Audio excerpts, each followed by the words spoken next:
सम्मानित साथियों, नमो बुद्धाय, जय भीम। हमेशा की भांति एक बार पुनः हम लेकर आ गए हैं डॉक्टर अंबेडकर संदेश। आज का डॉक्टर अंबेडकर संदेश आवाज़ का ऑफिशियल यूट्यूब चैनल के माध्यम से आपको मिल रहा है। मुझे पूरा भरोसा है कि आवाज़ का ऑफिशियल यूट्यूब चैनल को आपने सब्सक्राइब कर लिया होगा। सम्मानित साथियों, एक बहुत बड़ी बात हम आपको बता दें, आवाज़ का ऑफिशियल यूट्यूब चैनल के 10,000 सब्सक्राइबर बस होने ही वाले हैं। 9,950 सब्सक्राइबर हो चुके हैं। ऐसे मात्र 50 सब्सक्राइबर इस समय हम पीछे हैं। मुझे पूरा भरोसा है कि यदि आप चाहेंगे तो ये 10,000 सब्सक्राइबर आपके हाथों ही हो जाएंगे, क्योंकि अक्सर हमने देखा है डॉक्टर अंबेडकर संदेश के श्रोता जो हैं, जो सुन रहे हैं लगातार, उसमें अधिकांशता बिना सब्सक्राइब किए ही पूरा अंबेडकर संदेश वॉच करते हैं। आपसे निवेदन है कि ये 10,000 का जो आंकड़ा है सब्सक्राइबर का, वो पार करने का कष्ट करें। इससे पहले कि आज का डॉक्टर अंबेडकर संदेश हम शुरू करें, हम आपको बता दें, हम सबसे पहले धन्यवाद ज्ञापित करना चाहेंगे अंबेडकर संदेश नंबर 248 का, जिसमें अंत में पूछे जाने वाले प्रश्नों के उत्तर देने वाले जो साथी हैं उनका नाम हम जरूर लेना चाहेंगे और साथ ही साथ उनका हम धन्यवाद ज्ञापित करेंगे। सर्वप्रथम यहाँ पर चंद्रिका राम जी झांसी उत्तर प्रदेश से, आदरणीय विवेक रंजन जी गाजीपुर से, आदरणीय करण सिंह जी, आदरणीय सरोजनी जी, आदरणीय मुसाफिर सर जी, आदरणीय कमलेश कुमार जी, आदरणीय बनीता धोखे जी, आदरणीय करण वीर मुंडे जी, आदरणीय नारायण सिंह जी और आदरणीय कविंद्र सिंह सर जी। आप सभी ने न सिर्फ डॉक्टर अंबेडकर संदेश को फुल्ली वॉच किया है, अंत तक वॉच किया है, बल्कि कमेंट सेक्शन में अपना जवाब भी दिया है, प्रश्न का उत्तर भी दिया है। ऐसे में हम आपका तहे दिल से धन्यवाद ज्ञापित करते हैं। मुझे पूरा भरोसा है इसी तरह से आप नियमित डॉक्टर अंबेडकर संदेश आवाज़ का ऑफिशियल यूट्यूब चैनल के माध्यम से नियमित फुल वॉच करते रहेंगे और साथ ही साथ आप स्वयं भी कर्डराइज होंगे, बाबा साहब के विचारों से परिचित होंगे, बाबा साहब के जीवन संघर्ष से परिचित होंगे और वीडियो को जन जन तक पहुंचाकर समाज को भी जागरूक करने का कार्य करेंगे। ऐसा मुझे पूरा भरोसा है। एक बार पुनः जिन साथियों को मैंने नाम लिया है, मुझे कहते हुए बड़े हर्ष के साथ आपको भी अवगत कराना है कि 10,000 सब्सक्राइबर बस पूरे ही होने वाले हैं। आपके सहयोग के बिना ये बिल्कुल संभव नहीं हो पाता। आपका नियमित सहयोग जो मिल रहा है, इसके लिए बारंबार हम कोटसा मंगल कामनाएं करते हैं, साधुवाद ज्ञापित करते हैं। अब बिना विलंब के हम शुरू करेंगे आज का डॉक्टर अंबेडकर संदेश, जो होगा 13 फरवरी 1938 में बाबा साहब के द्वारा दिया गया भाषण। हम सीधे भाषण की ओर ले चलेंगे, लेकिन हम आपको बता दें आज का डॉक्टर अंबेडकर संदेश हमेशा की भांति प्रसारित किया जा रहा है स्थान Buddha Bodhisattva Ambedkar international centre BBAIC Sarnath Varanasi राज्य उत्तर प्रदेश देश भारत के सौजन्य से। विषय है आज़ादी, समानता और बंधु भावना पर आधारित नई पद्धति, श्रमिक संगठनों का लक्ष्य होना चाहिए। बाबा साहब डॉक्टर अंबेडकर संपूर्ण वाङ्मय खंड 39 5वां भाग प्रश्न संख्या 95 से 98 तक लेकर हम उपस्थित हो चुके हैं। सम्मानित साथियों, यहाँ पर हम सीधे स्पीच की तरफ ले चलेंगे, क्योंकि इसके पहले के 4 भाग में हम कुछ भाग बाबा साहब के भाषण का सुना चुके हैं। उसका शेष भाग लेकर आज हम उपस्थित हुए हैं। आज का डॉक्टर अंबेडकर संदेश में आज का जो बाबा साहब का ये स्पीच है, हूबहू बाबा साहब का भाषण लेकर हम उपस्थित हुए हैं। बेहद महत्वपूर्ण है कैसे हम संगठन में काम करें, किन चीज़ों का हमें ध्यान रखना चाहिए किसी भी संगठन में काम करते समय। यदि ये महत्वपूर्ण बातें आप जानना चाहते हैं तो आपके लिए आज का डॉक्टर अंबेडकर संदेश बेहद खास होने वाला है। सम्मानित साथियों, बाबा साहब कहते हैं अपने भाषण में कि परिणाम स्वरूप कामगार जिसका भरोसा कर सके, ऐसा कोई संगठन आज बचा नहीं है। मुंबई के कपड़ा मिलों में जो संतोष फैला हुआ है, मैं उसके बारे में नहीं बोल रहा हूँ। उसके बारे में जितना कम बोलो उतना ही बेहतर है। बाबा साहब ऐसा क्यों कहते हैं सम्मानित साथियों? ऐसा इसलिए कहते हैं क्योंकि पिछले डॉक्टर अंबेडकर संदेश में हमने बताया था, बाबा साहब कहते हैं कि जो कामगार यूनियन बने हैं, जो संगठन बने हैं, जिनको कामगारों के हितों का ध्यान रखना चाहिए था, वो सही मायने में चाटुकारिता करने में लगे हुए हैं। राजनेताओं के चाटुकारिता में मस्त हैं। वो उन्हें कामगारों की क्या समस्याएं हैं उनसे कोई मतलब नहीं है। बहुत सारे संगठन तो ऐसे हैं जो सिर्फ पद को लेकर बैठ गए हैं, अध्यक्ष महासचिव बनकर बैठे हुए हैं, उनको कोई काम नहीं करना है। तो इस तरह से बाबा साहब जब कहते हैं तो उसी बात को कंटिन्यू करते हुए ये बात कहते हैं कि परिणाम स्वरूप आज कोई ऐसा संगठन नहीं बचा है जो कामगारों के हितों की बात करे। जीआईपी रेलवे कामगार संगठन की स्थापना 1920 में की गई, लेकिन 1922 से 1924 तक ये संगठन मृतप्राय ही था। 1925 में उसका पुनरुत्थान हुआ। 1927 में जीआईपी रेलवे मेंस यूनियन नाम से एक और संगठन की स्थापना की गई। 1931 में इन दोनों संगठनों को जोड़कर रेलवे वर्कर्स यूनियन संस्था बनी, यानी कि दो संगठन अलग अलग थे, कंबाइंड कर दिया गया और रेलवे वर्कर्स यूनियन संस्था बना दी गई। 1932 में इस संस्था का एक बार फिर विभाजन हुआ और रेलवे लेबर यूनियन नामक एक और संस्था बनाई गई। 1935 में पुराने जीआईपी स्टाफ यूनियन को पुनर्जीवित किया गया और एक नई संस्था के रूप में उसे चालित किया गया। आज यही संस्था मान्यता प्राप्त संस्था है और रेलवे कामगारों के हितों की रक्षा करने वाले संगठनों के बीच जोरदार विरोध और शत्रुता है। कम्युनिस्ट नेता और गैर कम्युनिस्ट रेल कामगार नेताओं के बीच नेता का पद पाने के लिए मची होड़ के ये परिणाम है। ऐसी शत्रुता के कारण ही केंद्रीय संगठन में भी दरार आई है। 1919 में कामगारों के केंद्रीय संगठन all India trade union Congress की स्थापना हुई। कामगारों के सभी संगठन 1929 तक इस केंद्रीय संगठन के साथ जोड़ दिए गए थे। 1929 में नागपुर में दरार आई और कम्युनिस्ट नेताओं का नेतृत्व मानने से इनकार करने वाले इस संगठन से अलग हुए। उन्होंने नेशनल ट्रेड यूनियन फेडरेशन की स्थापना की। इन दो संस्थाओं के बीच घनघोर दुश्मनी पल रही है। 1931 और 1932 में इन दो संस्थाओं को जोड़ने की कोशिश की गई, लेकिन वह असफल रही। इस बारे में कोशिशें अभी भी जारी हैं, पता नहीं इसके क्या परिणाम निकलेंगे। ऐसे हालत में आपको कुछ उपदेश देना मेरे लिए बड़ा मुश्किल काम है। आपके पास अगर ऐसी संस्था चलाने के लिए लोग हों और आप अपना अलग संगठन बना लेते हैं तब भी कुछ बुरा नहीं होता। जाहिर है कि ये एक बड़ी शर्त है। किसी भी संगठन के अगर अच्छे दिन आते हों तो उसे काम करना होगा और कोई संगठन अगर समर्थ व्यक्ति से मदद उपलब्ध कराने में अगर असफल रहता है तो वह चल नहीं सकता। क्या आप अपना संगठन चलाने के लिए ऐसे व्यक्ति को ला सकते हैं? अगर हाँ, तो आप अपना संगठन बनाएं।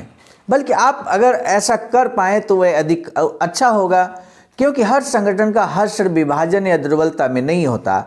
अपने संगठन को आप समान उद्देश्यों वाले और समान कार्य करने वाले केंद्रीय संगठन के साथ जोड़ भी सकते हैं। अपना अलग संगठन अगर आप बना नहीं सकते तो आप वर्तमान किसी भी संगठन के साथ जुड़ सकते हैं, लेकिन ऐसा करते समय एक बात का ख्याल जरूर रखें कि वह संगठन कहीं अपने काम के लिए आपका गलत इस्तेमाल तो नहीं कर रहा। ऐसी संभावना होती है। मुंबई की कपड़ा मिलों में ऐसा हुआ था। वहाँ बुनकरों के हित के नाम पर बार बार हड़ताल की जाती थी और उनकी हड़ताल में कताई वाले उनका साथ देते रहे। ऐसी बातें टालने के लिए आपको दो बातों का सहारा लेना होगा। पहली, संगठन के कार्यकारी मंडल में प्रतिनिधित्व पाने के प्रति आग्रही रहें। इससे आपसे संबंधित विषयों की तरफ संगठन का ध्यान दिलाना और समर्थन प्राप्त करना आपके लिए आसान हो जाएगा। दूसरी शर्त हो कि आपके चंदे में से कुछ हिस्सा केवल आपकी शिकायतों के निवारण के लिए आरक्षित रखें जाने की मांग आपको करनी चाहिए और इसके प्रति आग्रही होना चाहिए। आपका संगठन खड़ा करने का निर्णय अगर आप नहीं लेते हैं और किसी अन्य संगठन में शामिल होने का निर्णय अगर आप लेते हैं तो आपको ये दो शर्तें मंजूर करवा लेनी होंगी। कामगारों के हित में आपको संगठन बनाना चाहिए, इसमें कोई दो राय नहीं, लेकिन केवल इतना ही काफ़ी नहीं है। राजनीतिक उद्देश्यों को प्राप्ति के लिए भी आपको संगठित होना पड़ेगा। देखिए, बहुत बड़ी बात बाबा साहब यहाँ कहते हैं। बाबा साहब कहते हैं कि जिस विभाग में आप काम करते हैं, यहाँ रेलवे कामगारों की बात हो रही है, लेकिन वर्तमान में हम देखें, चाहे हम शिक्षक हों, चाहे हम बैंक में हों, चाहे रेलवे में हों या किसी भी विभाग में क्यों ना हो, प्रशासनिक सेवा में भी हो सकते हैं। बाबा साहब कहते हैं कामगारों के हित में आपको संगठन बनाना चाहिए, यानी कि जिस क्षेत्र में आप कार्यरत हो वहाँ आपको संगठन बनाना चाहिए, इसमें कोई दो राय नहीं। लेकिन क्या इतना ही काफ़ी है? संगठन बनाना ही काफ़ी है? राजनीतिक उद्देश्यों को प्राप्ति के लिए भी आपको संगठित होना पड़ेगा। बाबा साहब का कहना है कि हमारा जो बहुजन समाज है उसको राजनीतिक शासन सत्ता स्थापित करने के लिए भी निश्चित रूप से संगठित होना चाहिए। बाबा साहब का मूल मंत्र हम सभी जानते हैं, शिक्षित करो, संगठित करो और आंदोलित करो। तो यहाँ संगठित करो का नारा निश्चित रूप से आप देख पा रहे हैं, हर पल बाबा साहब संगठित होने की बात कह रहे हैं। सिर्फ कामगार संगठन के बल पर कामगारों के मालिकों के साथ सफलता नहीं मिल सकती, ये अब तक साबित हो चुका है। कामगार संगठनों को राजनीति में शामिल होना चाहिए या नहीं, इस बारे में अब दो राय नहीं है। कामगार संगठनों को राजनीति में शामिल होना ही चाहिए, क्योंकि सत्ता के बगैर कामगारों के हितों की रक्षा करना असंभव है। इतना ही नहीं बल्कि न्यूनतम मजदूरी की दर, काम का समय, अन्य नियम आदि आम बातों में सुधार केवल संगठन के बल पर नहीं ला जा सकते। संगठन की शक्ति को कानून की शक्ति के साथ मिलना बेहद जरूरी है। एक और बात बहुत बड़ी बाबा साहब कहते हैं कि आपने मान लीजिए संगठन बना लिया, आपने ज्ञापन दे दिया, किसी भी समस्या को लेकर आप क्या करेंगे? ज्ञापन देंगे, धरना प्रदर्शन करेंगे। अंततः आपका धरना प्रदर्शन एन केन प्रकरण समाप्त कर दिया जाएगा, ज्ञापन आपका ले लिया जाएगा। ज्ञापन लेने के बाद उसके बाद क्या उसका हश्र होता है आप सभी जानते हैं। जरूरी नहीं कि उस ज्ञापन के सारे पॉइंट्स आपके मान लिए जाए, हो सकता है 17 पॉइंट में से एक ही पॉइंट आपका माना जाए, हो सकता है एक भी पॉइंट आपका ना माना जाए। तो इस तरह की समस्याएं हो सकती हैं, यानी कि सिर्फ संगठन बनाने से आपका काम नहीं चलेगा। लेकिन सोचो, यदि आप संगठित भी हैं, संगठन भी बनाए हैं और राजनीतिक दल भी आपका है और राजनीतिक रूप से भी आप संगठित हैं, यानी कि शासन सत्ता स्थापित कर सकते हैं या मजबूत विपक्ष बन सकते हैं, तो ऐसे में आपकी आवाज़ बुलंद होगी और आपकी आवाज़ को कोई दबा नहीं सकता। सम्मानित साथियों, इसलिए बाबा साहब कहते हैं कि संगठन के साथ साथ आपको राजनीतिक बातों को भी ध्यान रखना होगा, राजनीतिक संगठन भी बनाना होगा। अपना संगठन बनाने के साथ साथ देश की राजनीति में प्रवेश के बगैर ये संभव नहीं है। राजनीति में शामिल होने के पीछे केवल कामगारों के हितों की रक्षा का ही उद्देश्य नहीं होना चाहिए। अपने उद्देश्यों को कामगारों के हितों तक सीमित रखने का मतलब होगा प्राप्त कर्तव्यों को ही उद्देश्य मान लेना। इसका मतलब ये मान लेना होगा कि गुलामी नसीब से जुड़ी होती है और कामगार वर्ग उससे मुक्त नहीं हो सकता। उल्टे वर्तमान मजदूर पद्धति को खत्म कर उसकी जगह नई समता, आज़ादी और बंधुभाव के सिद्धांतों पर आधारित नई पद्धति की स्थापना करना। बाबा साहब ने यहाँ क्लियर कर दिया कि हमारा संगठन, हमारा राजनीतिक जो प्रभुत्व है वो इस तरह से बने जो समता, आज़ादी और बंधुभाव को स्थापित करे, इस सिद्धांत को स्थापित करे। आपका उद्देश्य होना चाहिए, इसका मतलब समाज की पुनर्रचना, और इस तरह की पुनर्रचना समाज में करवाना कामगार वर्ग का प्राथमिक कर्तव्य है। लेकिन कामगार अपने इस उद्देश्य की प्राप्ति कैसे करे? राजनीतिक शक्ति का परिणामकारी उपयोग हो तो इस दिशा में वह निश्चित रूप से एक शक्तिशाली साधन साबित होगा। फिर उन्हें राजनीतिक शक्ति प्राप्त करनी होगी। कामगार संगठनों का राजनीति से निर्लिप्त रहने का मतलब ये नहीं कि वे निजी स्तर पर राजनीति में शरीक ना हों, बल्कि उनमें से कई लोग राजनीतिक सभाओं में उपस्थित रहेंगे। किसी उम्मीदवार के पक्ष में वोट देंगे तो कोई हमेशा किसी राजनीतिक पार्टी में सहभागी रहेगा। कामगार संगठनों को राजनीति नहीं चाहिए का मतलब उस दल के सदस्यों को राजनीति नहीं चाहिए, ऐसा कतई नहीं होता। राजनीति मना है कि जोखिम भरी सूचना केवल पक्ष वाली राजनीति के लिए होगा। ऐसे में हर व्यक्ति अपनी इच्छा के अनुसार, पसंद के अनुसार राजनीति में हिस्सा ले सकता है। अगर कामगार बंधुओं के सहयोग से उनका अपना संगठन बना हो तो उसी क्षण उसे राजनीति छोड़नी पड़ेगी।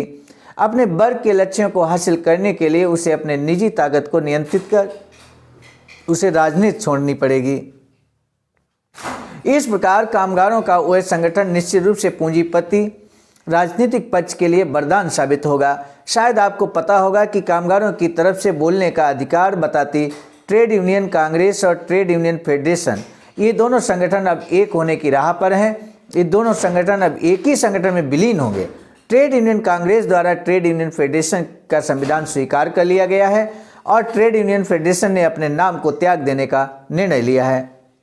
मुझे पता चला है कि इस एकता की एक शर्त विशुद्ध रूप से कामगार संगठनों की तरह ही है, उसका राजनीति से कोई ताल्लुक नहीं होगा। मैंने ये सुना है कि तब मुझे लगा कि पता नहीं उस व्यक्ति को वे जो बोल रहे हैं उसका सही मतलब पता भी होगा। अपने हाथ में जो राजनीतिक शक्ति है उसका उपयोग अपने ऊपर होने वाले अन्याय को दूर करने के लिए इस्तेमाल करने पर पाबंदी लगा देने की बात सचमुच खेदकारी है। इकट्ठा हुआ कामगार संगठन अगर अपनी जुटी हुई राजनीतिक ताकत का इस्तेमाल नहीं करेगी तो मेरी समझ में ये नहीं आ रहा कि आखिर वे इकट्ठा हुए तो किस लिए।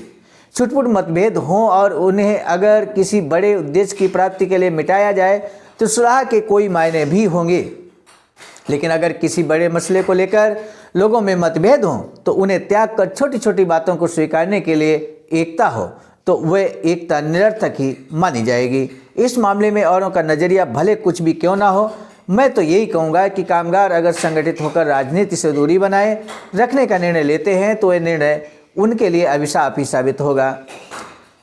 इसके बाद हमें सामाजिक सुधारों की कोशिशें एक ही दिशा में रखनी होंगी। आज तक हम ये भूल गए थे या हमने बहुत कम कोशिशें की, लेकिन अब हमें आर्थिक सुधारों के लिए भी कोशिशें तेज करनी होंगी।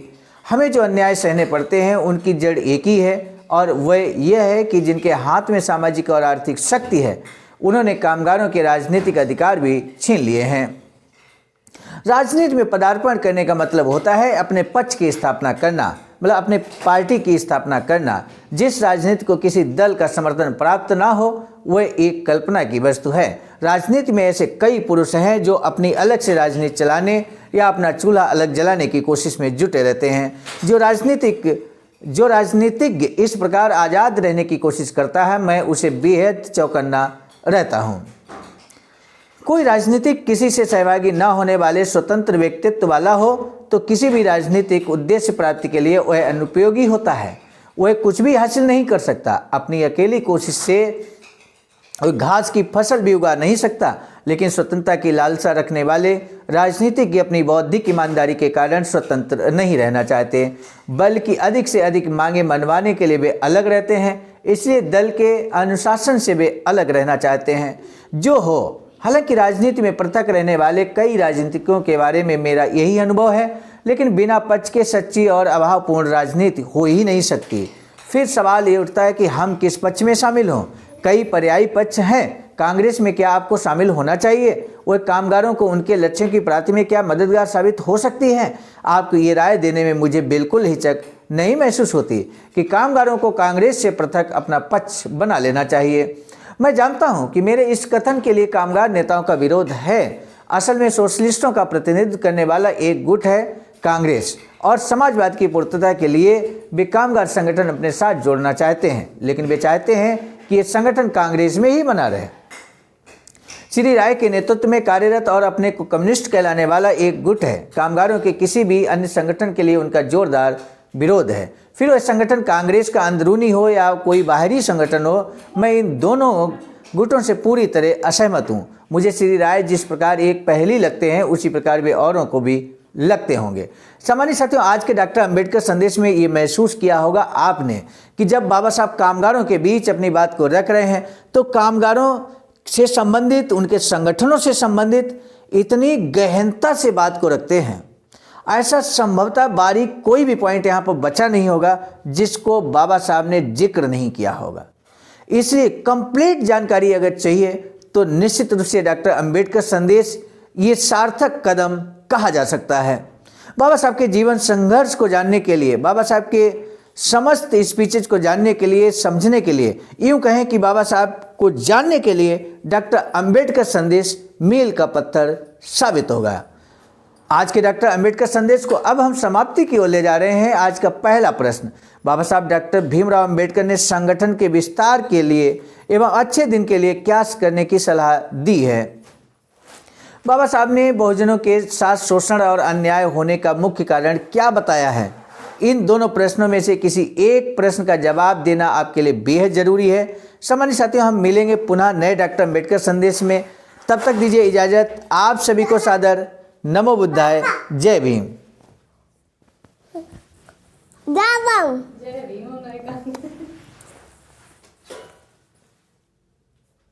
भीम।